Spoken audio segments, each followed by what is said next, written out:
안녕하세요. 이제 드디어 기출문제 마지막 강의가 되겠습니다. 이 기출문제만 정확하게 여러분들이 분석하신다면 80점 이상은 모든 과목을 다 획득할 수 있을 것입니다. 제가 출제위원으로 들어가셨던 정재호 교수님이나 강원대학교 장희순 교수님 이런 분들 말씀을 들어보면 산업인력공단에서는 기출문제 범위 내에서 출제하라는 말씀을 계속 하신답니다. 그리고 출제위원들은 시중에 있는 교과서들은 가지고 들어가지 않는답니다. 그래서 볼 수 있는 것은 기출문제, 법조문 이런 것밖에 볼 수가 없어요. 따라서 기출문제를 정확하게 분석해서 이해를 하신다면 모든 과목이 80점 이상 받을 수 있다는 점 유념하시기 바랍니다. 자, 마지막 시간 109페이지 8번 문제부터 보겠습니다. 자, 옳은 것인데 옳은 것, 주택임대차, 상가임대차는 반드시 출제되죠. 계약갱신요구권은 상가는 2년이 아니라 5년을 초과하지 않는 범위 내에서 계약갱신요구권을 행사할 수 있습니다. 최초 임대차 기간을 포함한 1년, 2년, 3년, 4년, 5년을 초과하지 않는 범위 내에서 행사할 수 있습니다.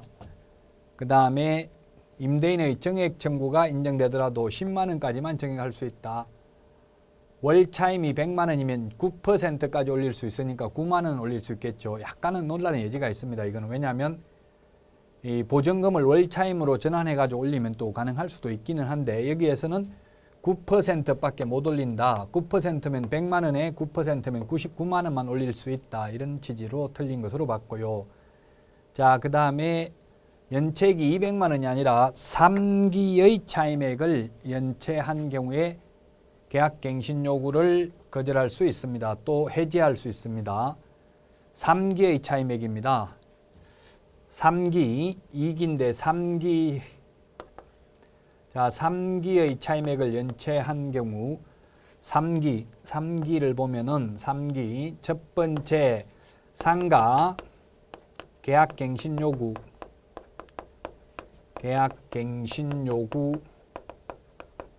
거절할 수 있습니다. 그 다음에 상가 권리금 회수 기회 보장해주지 아니할 수도 있습니다. 그 다음에 상가 계약 해지할 수 있습니다. 임대차 계약 해지할 수 있습니다. 자, 그 다음에 2기의 차임액을 연체한 경우 2기입니다. 2기의 차임액을 연체하면은 민법 임대차 계약 해지할 수 있습니다. 민법 임대차 계약 해지 사유. 그 다음에 주택 임대차 계약 해지 사유가 되겠고요. 그 다음에 주택 법정갱신, 묵시적 갱신 인정되지 않습니다.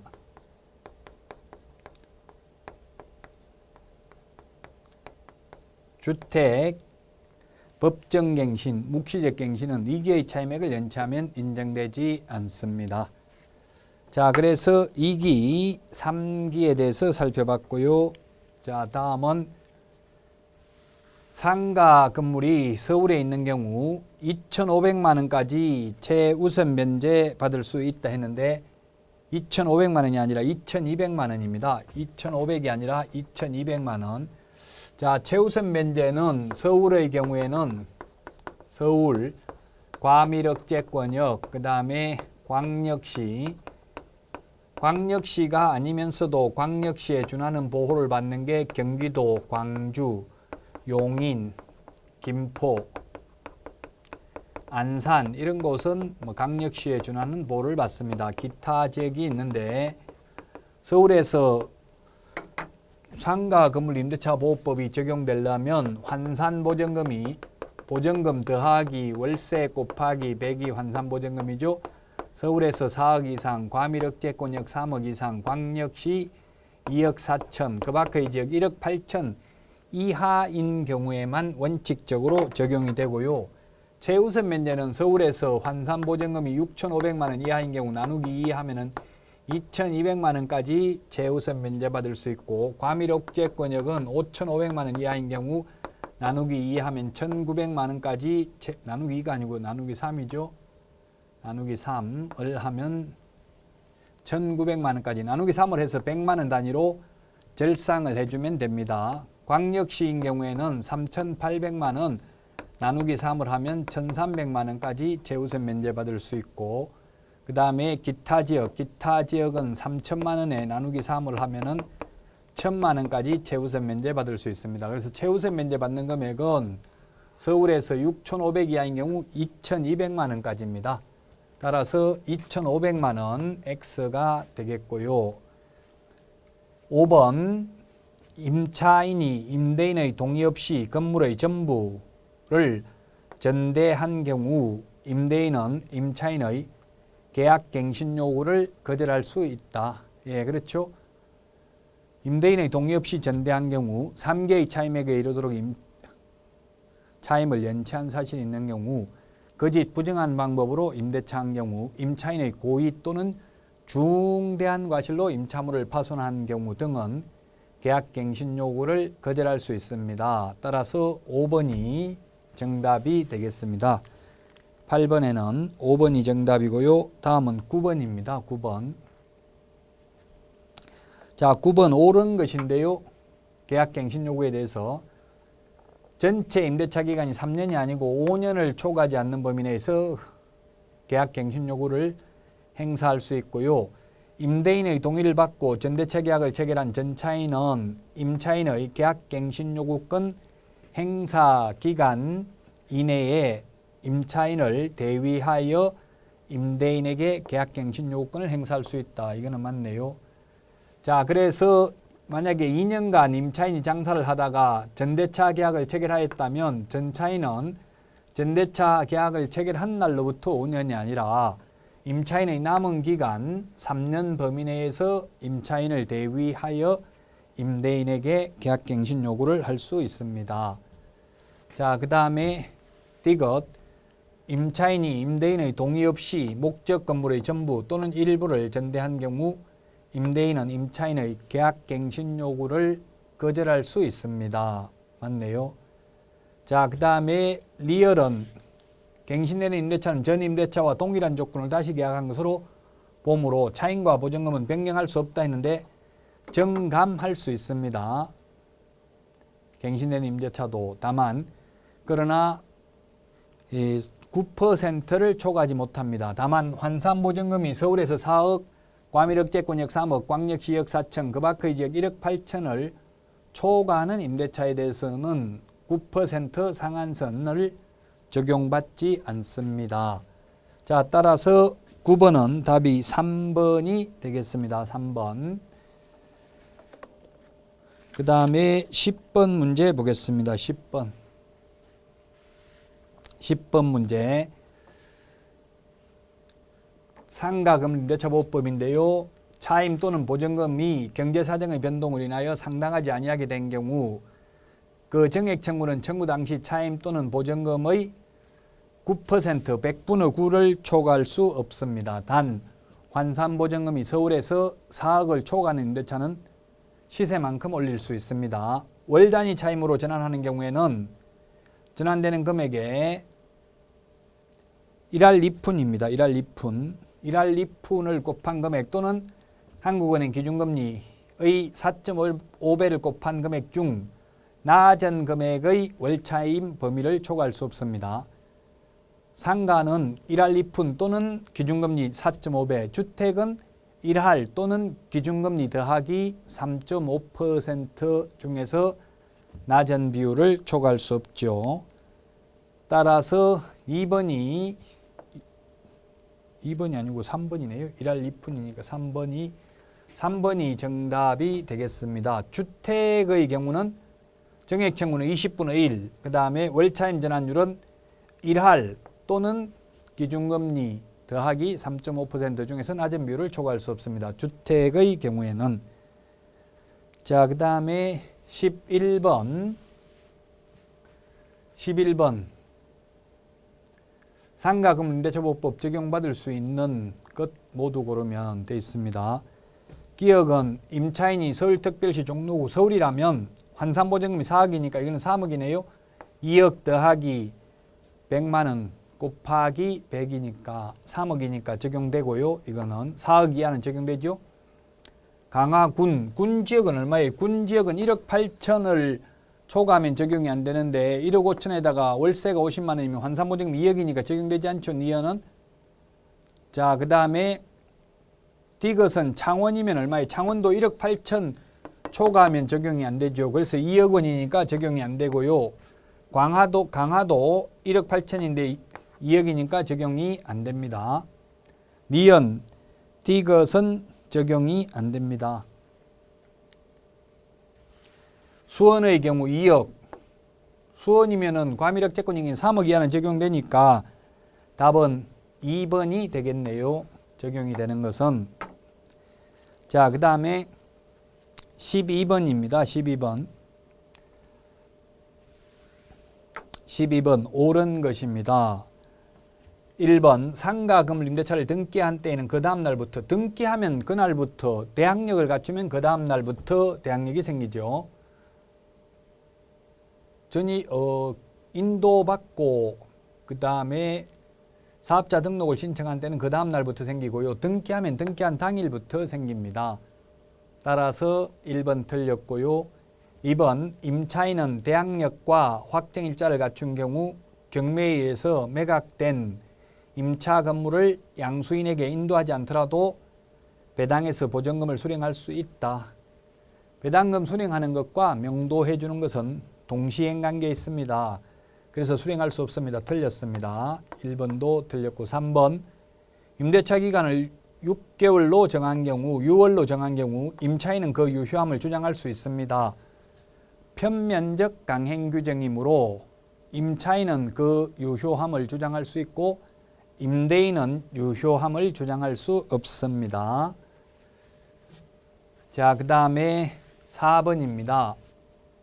임대차가 묵시적으로 갱신되는 경우 그 존속기간은 임대인이 그 사실을 안 때로부터 1년이 아니라 묵시적 갱신이 되면 또다시 최단기 존속기간을 보장해 주어야 합니다. 주택의 경우 2년, 상가는 1년. 다만 임차인이 해지 통고하면 3개월이 지나면 효력이 발생합니다. 그래서 틀렸고요. 5번 임대인의 동의를 받고 전대차 계약을 체결한 전차인은 임차인의 계약갱신 요구권 행사 기간 이내에 임차인을 대위하여 임대인에게 계약갱신 요구권을 행사할 수 있다. 예.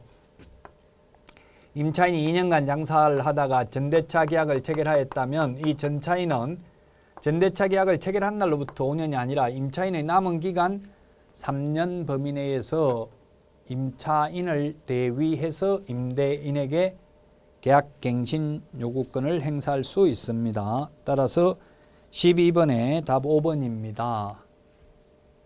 다음은 13번입니다. 권리금입니다. 2015년 5월 13일부터 5월달부터 이게 권리금이 제도권으로 들어왔는데 오히려 지금 이게 법에 명문 규정이 생기고 나서 권리금 보호를 더 못 받고 있는 게 현실이랍니다. 자, 틀리는 것인데 권리금 계약이란 신규 임차인이 되려는 자가 임차인에게 권리금을 지급하기로 하는 계약을 말합니다. 그 다음에 2번 임차인이 차임 연체액이 3기에 달하는 때에는 임대인은 임대차 계약을 해지할 수 있다. 주택의 경우는 2기의 차임액을 연체하면 해지할 수 있죠. 3번 국토교통부 장관은 권리금에 대한 감정평가의 절차와 방법 등에 관한 기준을 고시할 수 있습니다. 이 권리금은 만약 권리금 회수기회를 방해하면은 새로운 임차인 지급하려는 권리금과 현 임차인 권리금 평가액 중에서 낮은 금액을 초과할 수 없거든요. 그래서 이 감정평가 절차와 방법 등에 관한 기준을 고시할 수 있고요. 그 다음에 4번 국토교통부 장관은 권리금 계약을 체결하기 위한 표준 권리금 계약서를 정하여 그 사용을 권장할 수 있다. 표준 권리금 계약서는 국토교통부 장관이, 표준 상가 임대차 계약서는 법무부 장관이 사용을 권장할 수 있습니다.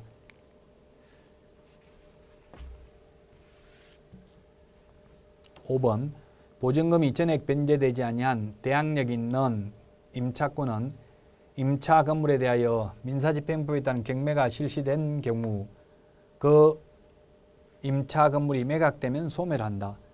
최선순위 임차권인 경우 보증금을 전액 변제받을 때까지 대항력을 주장할 수 있습니다. 전세권도 인수됩니다. 다만 최선순위 전세권은 배당 요구하면 소멸됩니다.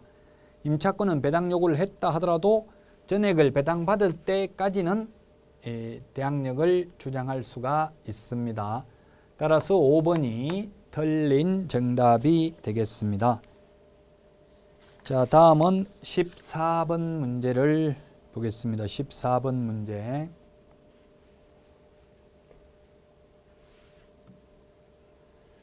옳은 것입니다. 부동산 실권리자 명의 등기에 관한 법률인데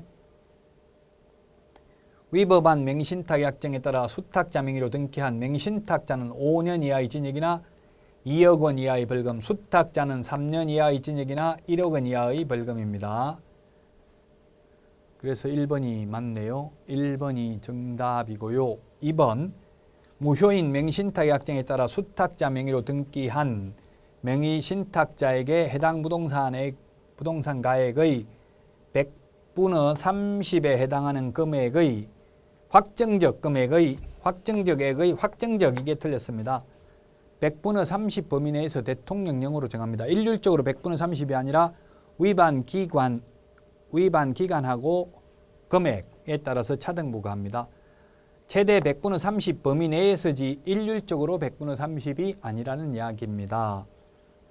그래서 2번 틀렸고요. 3번 위법한 명신탁의 신탁자라도 이미 실명 등기를 하였을 경우 과징금 부과하지 않는다 했는데 과징금 부과합니다. 명의신탁자는.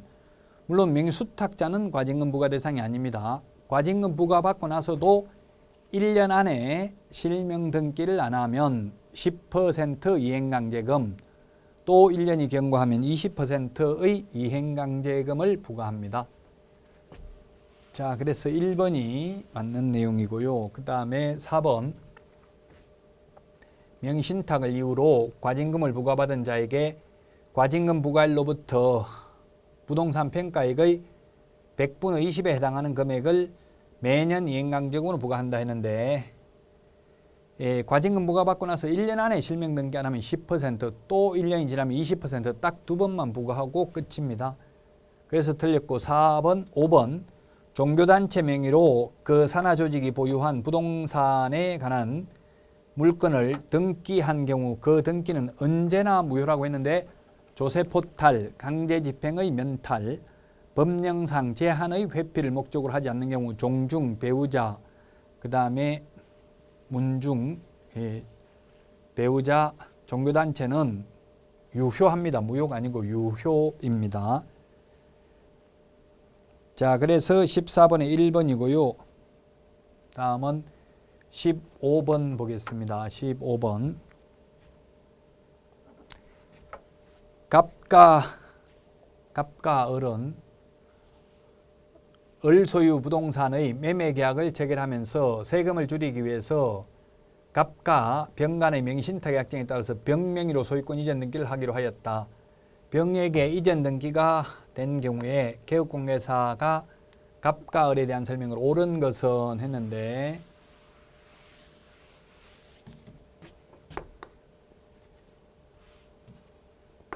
갑과 을 간의 매매 계약을 했고요.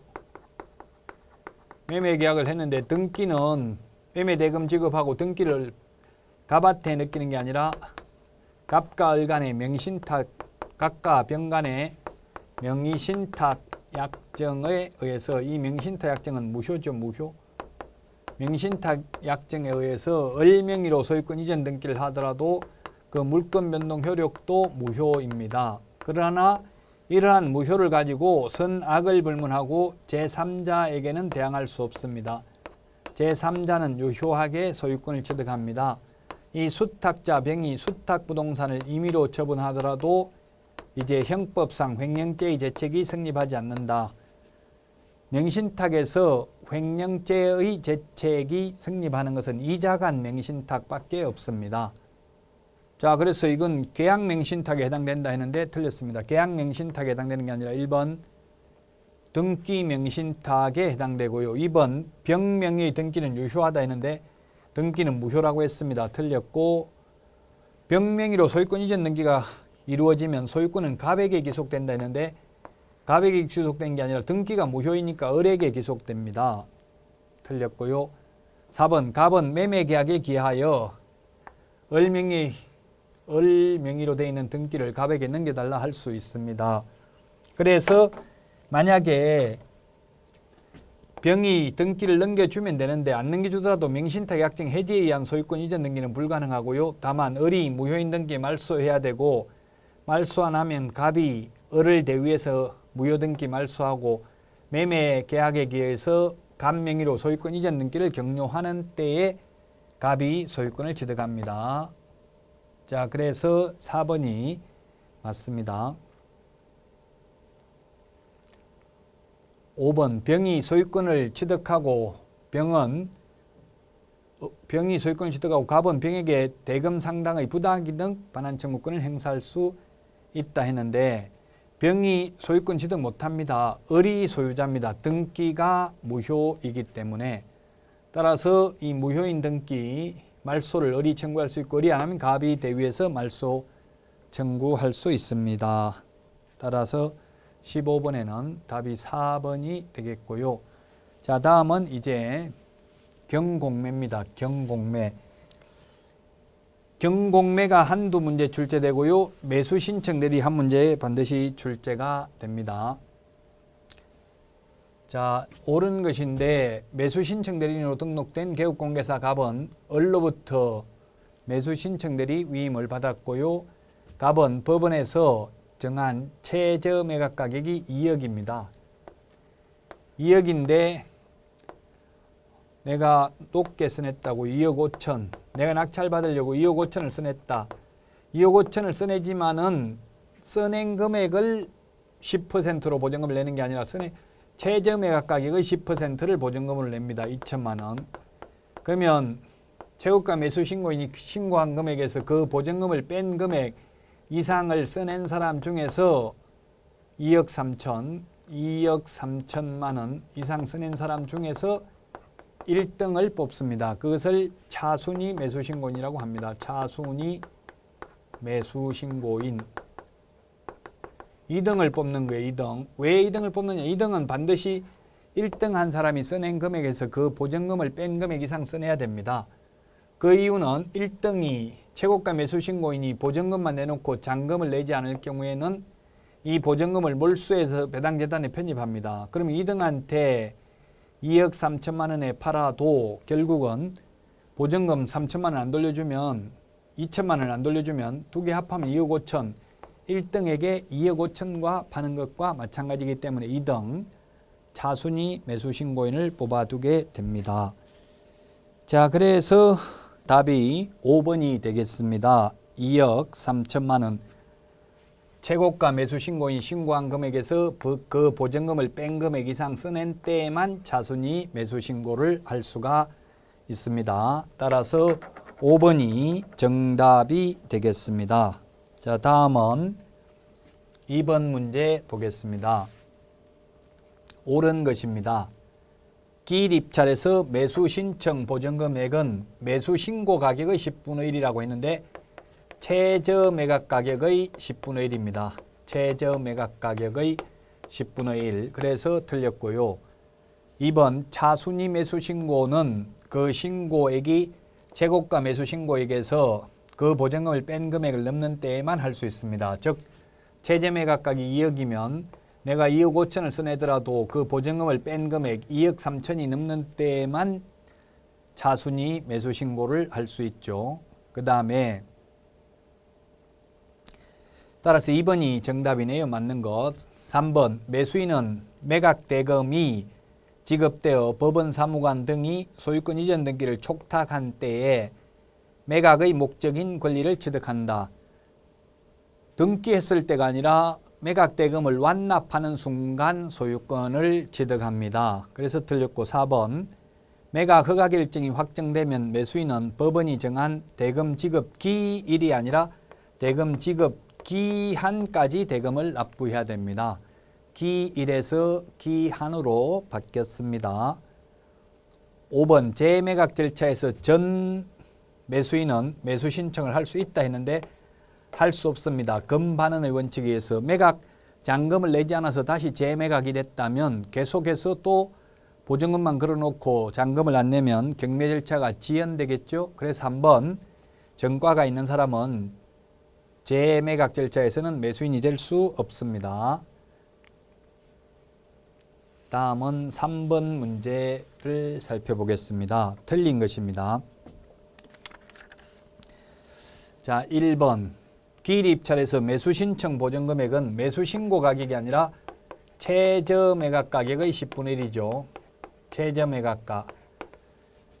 공매에서 매수 보증금은 매각 예정 가격의 100분의 10 이상이고요. 항고 보증금은 매각 대금의 10분의 1이 되겠습니다. 그래서 1번이 정답이고요. 차순위 매수 신고는 그 신고액이 최고가 매수 신고액에서 그 보증금을 뺀 금액을 넘는 때에만 할 수 있습니다. 그 다음에 3번 매수인은 매각 대금을 다 낸 때에 매각의 목적인 권리를 취득한다. 예, 등기와 상관없이 매각 대금을 완납하는 순간 소유권을 취득합니다. 그 다음에 4번 가압류 채권에 대항할 수 있는 전세권은 그 전세권자가 배당 요구를 하면 소멸합니다. 최선순위 전세권이라 하더라도 배당 요구를 하면 소멸됩니다. 배당 요구 안 하면 인수되죠. 그러나 임차권은 배당 요구를 하더라도 전액을 배당받을 때까지는 대항력을 주장할 수 있습니다.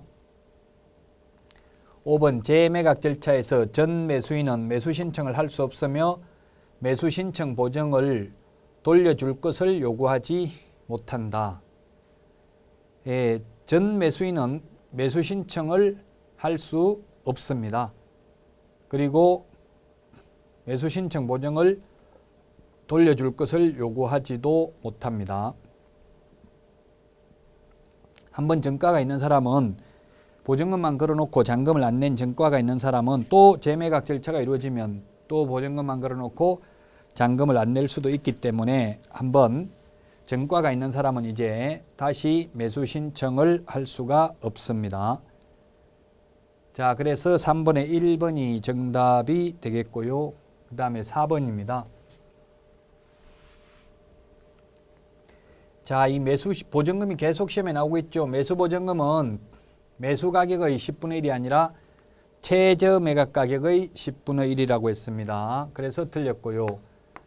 그 다음에 대금 지급 기일이 아니라 기한입니다. 옛날엔 딱 정해진 날만 보증금을 낼 수 있었는데 지금은 기한이기 때문에 8일이면 8일까지 돈 내면 됩니다. 자, 그 다음에 3번 민법, 상법, 그 밖의 법률에 의하여 우선 면제 청구권이 있는 채권자는 매각 결정 기일까지 배당 요구하면 된다 했는데 첫 매각 기일 이전의 날로 배당 요구의 종기를 정해서 공고해야 됩니다. 그래서 매각 결정 기일 X입니다. 4번 매수인은 매각 부동산 위의 유치권자에게 그 유치권으로 담보하는 채권을 변제할 책임이 없다 했는데 책임이 있습니다. 단 유치권은 경매 신청 기입 등기 전까지 점유는 하고 있어야 됩니다. 매각 부동산 위의 전세권은 저당권에 대항할 수 있는 경우라도 배당 요구하면 소멸됩니다. 최선순위 전세권자라도.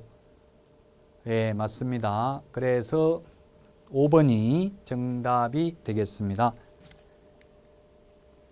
다음은 5번 문제 옳은 것입니다. 중개사무소 개설 등록을 하지 않고는 매수신청 대리인 등록할 수 없습니다. 매수신청 대리인 등록은 반드시 개업공개사만 가능합니다. 2번 매수신청 대리인으로 등록된 개업공개사는 매수신청 대리를 함에 있어서 매각장소 또는 집행법원에 중개보조원을 출석하게 할 수도 없고 소속공개사도 임원도 안 됩니다. 개업공개사가 직접 출석을 하여야 합니다. 3번 매수신청 대리인이 되고자 하는 법인인 개업공개사는 주된 사무소가 있는 곳을 관할하는 지방법원장에게 등록해야 된다. 이게 맞네요. 3번이 정답입니다. 4번은 매수신청 대리인으로 등록된 개업공개사는 매수신청 대리의 위임을 받은 경우 법원의 부당한 매각 허가 결정에 대하여 항고할 수 있다 했는데 항고 대리는 할 수가 없습니다. 소송 대리는 할 수 없습니다. 명도 소송, 항고 소송, 배당이 소송 대리는 할 수 없습니다. 5번 매수신청 대리인으로 등록된 개업공개사는 본인의 인감증명서가 첨부된 위임장과 매수신청 대리인 등록증 사본을 한 번 제출하면 그 다음 날부터는 제출할 필요가 없다 했는데 대리행위마다 제출해야 됩니다. 다만 같은 날 같은 장소에서 대리행위를 하는 경우에는 그러하지 아니합니다. 그래서 5번의 답 3번입니다.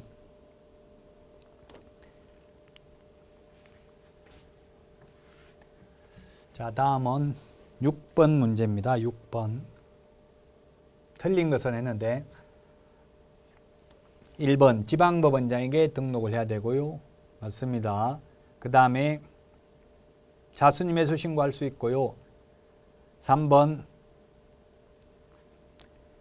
공탁금은 3년간 회수할 수 없습니다. 폐업을 하거나 사망을 한 때에도 3년간 회수할 수 없다.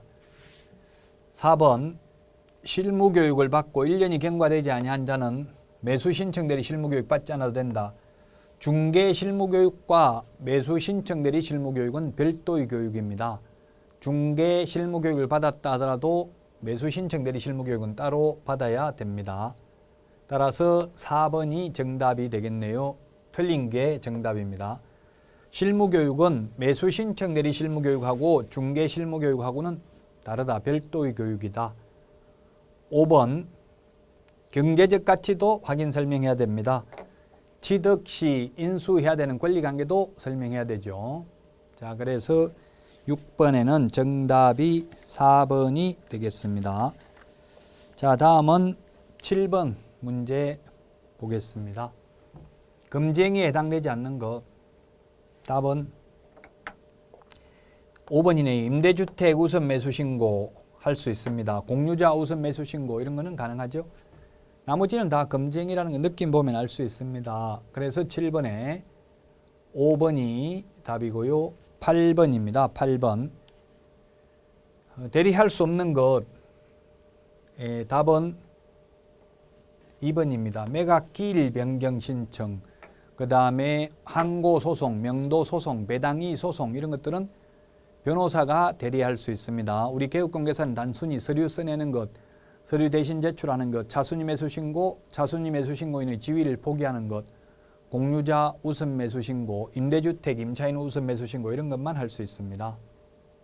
자, 그래서 매각기일 변경 신청은 대리할 수 없습니다. 소송 대리는 변호사의 업무이다. 자, 그 다음에 9번입니다. 틀린 것은 했는데 중개사무소 개설 등록을 하지 않고는 매수신청 대리인 등록할 수 없습니다. 그 다음에 경제적 가치 설명해야 됩니다. 경제적 가치도 설명해야 됩니다. 설명하지 않아도 된다 해서 틀렸네요. 2번이 정답이고요. 3번 매수신청 대리 수수료표와 수수료에 대하여 위임인에게 위임계약 체결 전에 미리 설명을 해야 됩니다. 맞습니다. 그 다음에 매수신청 대리를 함에 있어서는 매각장소 또는 집행법원에 직접 출석을 해야 됩니다. 5번 매수 신청 대리 업무정지 처분을 받은 경우에 출입문에 그 사실을 표시해야 됩니다. 중개사무소는 업무정지돼도 출입문에 업무정지됐다고 그 사실을 표시할 의무가 없습니다. 그래서 9번에는 정답이 2번이 되겠습니다. 자, 이제 마지막 문제입니다.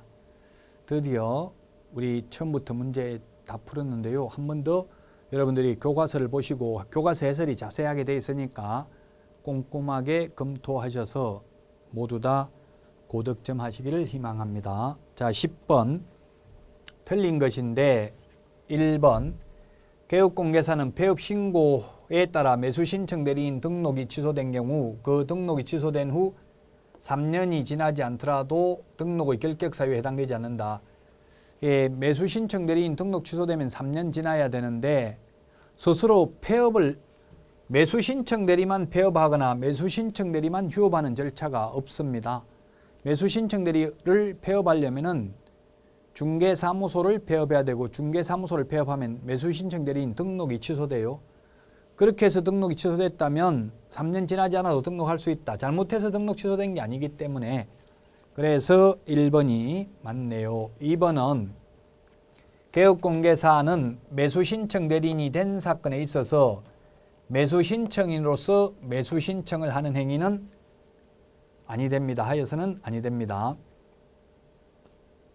예, 한 명만 대리해야 됩니다. 즉 경매라는 것은 1등 한 명 뽑는 거잖아요. 근데 2명을 대리하면 둘 다 1등 시킬 수가 없죠. 그 다음에 또 한 명은 대리인으로서 한 명은 본인으로서 매수 신청을 하게 되면 대리인이 불리하겠죠. 그래서 반드시 한 명만 대리해야 됩니다. 1등 뽑는 거니까요. 1등 시켜준다고 2명한테 동시에 말하면 그건 사기죠. 둘 다 1등 할 수가 없으니까. 자, 그 다음에 4번 문제 보겠습니다. 소속공개사는 매수신청 대리인 등록할 수 있다 했는데 매수신청 대리인 등록은 오직 법인인 개업공개사와 공인중개사인 개업공개사만 가능하고 중개인도 안 됩니다. 당연히 소속공개사, 보조원 안 됩니다. 오직 중개사무소 개설 등록을 한 법인인 개업공개사나 공인중개사인 개업공개사만 가능합니다. 법인인 경우 오직 대표자만 매수신청 대리를 할 수 있습니다. 일반 임원도 매수신청 대리 할 수 없습니다. 5번 매수신청 대리인 등록을 한 개업공개사는 법원 행정처장이 인정하는 특별한 경우 그 사무소 간판에 법원 등 휘장을 표시할 수 있다. 예, 특별히 인정한 경우는 표시할 수 있고요. 특별히 인정하는 경우를 제외하고는 법원 등의 명칭을 사용해서는 아니 됩니다. 자, 그래서 틀린 정답은 4번이 되겠네요. 4번. 매수신청 대리인 등록과 중개사무소 개설 등록을 비교해야 됩니다. 매수신청 대리인 등록 처분은 14일 이내에, 중개사무소 개설 등록 처분 통지는 7일 이내에, 그 다음에 우리 중개사무소 업무정지 기간은 최대 6개월인데 매수신청 대리 업무정지는 1월 이상 2년 이하입니다. 이렇게 중개사무소 개설 등록과 매수신청 대리인 등록 차이 나는 점을 주의하시라고요. 중개사무소 개설 등록은 시장, 군수, 구청장, 매수신청 대리인 등록은 지방법원장에게 합니다. 지방법원장. 매수신청 대리 지도감독은 협회 주된 사무소는 법원 행정처장이, 협회 시도 지부와 매수신청 대리인 등록을 한 개업공개사는 지방법원장이. 근데 우리 중개사무소와 관련된 지도감독은 장관, 시도의사, 등록관청이 다 할 수 있고 협회에 대해서는 오직 협회만 지도감독을 합니다. 매수신청 대리는 절대적 업무정지도 있습니다. 매수신청 대리 위반했을 때에는 매수신청 대리인 등록 취소와 업무정지밖에 없습니다. 공인중개사법상은 징역, 벌금, 과태료 같은 게 있죠. 매수신청 대리는 징역, 벌금, 과태료는 전혀 없습니다. 그래서 여러분들이 공부하시다가 궁금하신 점 있으면 우리 카페에 여러분들 그 인터넷 강의 수강하는 카페에다가 의문사항이 있으면 질문 올리면 언제든지 상세한 답변을 드릴 것을 약속합니다. 그러면 여러분들 모두 고득점하셔서 합격하기를 진심으로 기원하면서 제 강의를 모두 마치도록 하겠습니다. 안녕히 계십시오.